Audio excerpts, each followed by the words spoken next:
with the artist Barbara Zucker, looking at a work that she produced called Mix, Stir, Pour. It's a series of white plaster forms that have been poured almost like pancakes. They're different sizes, they're different shapes, and they're stacked and grouped together. They create this landscape of forms and colors and shadows, but they also feel really fragile. That's because they are fragile, and the life expectancy of the piece in a way is an unknown. When I first titled this piece, it was called White Floor Piece, because I was embarrassed about why I had really done them. And I didn't rename this piece until this show. White Floor Piece is a generic title, and it would be fitting for a Donald Judd, for...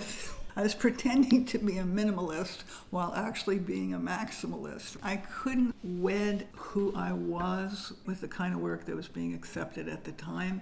And initially, this was a rectilinear piece. And this most recent iteration is so much better because I've certainly acknowledged who I am and what I've been and what this piece was really about. Because it goes under the wall at the left, it does have a sharp edge, but the object itself is completely organic. It's a response to gravity. It's a response to the thickness of the plaster. It's a lot of fun making it, I have to say. I think I used some kind of canvas on the floor, and I would pour a certain number each day. And I would never know how they would look, how big they would be, if they would be good puddles, bad puddles, interesting puddles. And it went on for many, many, many, many weeks until I thought I had enough. What is enough, I don't know, but there was a point at which it seemed to be sufficient. And ultimately, it's called Mix, Stir, Pour, not just because that's literally what I did, but because it was a feminist action. I was never a good welder. I've never been a good carpenter. I sort of muddled along. And I thought, so what am I really good at? What we are good at is we can make an omelet, or we can mix up something. And so I figured I would mix this stuff up in my expert way, and I would pour it out as if it were a griddle. But over and over and over again, so that this is a kind of labor, but a kind of domestic labor that is intersecting with artistic labor. There's a kind of pissed offness to the labor, and there's also a joy in the labor.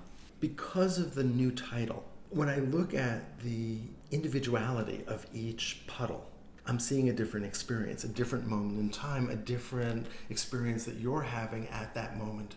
I don't mean that these are expressions of a specific moment, but these are the result of a specific moment. Some of them are very funny. They had a life of their own. I would stand up, I would take the bucket, and then I would do a little teeny-weeny pour. And then I'd say, okay, make a bigger pour. And then I would make a pissed-off pour, and I'd go really hard. And nonetheless, they always were what they were. I had some control, but not a lot of control. Also, part of this piece was about the patterns that the ocean makes on the sand after a storm. So even though it's a feminist statement, it also was close to nature, which has been an important part of my life. I want to go back to this issue of the labor of the home, because the kitchen is recalled here. This is mixing like pancake mix. This Absolutely. is mixing like eggs, as you mentioned. A kind of labor that is always devalued. I think that things that are considered trivial are actually as important as things that are considered profound. And this activity is actually a profound activity. It's a universal activity. It's feeding. It's primal. And also the color white, it reminds you of milk. It could be chalk. It could be shells.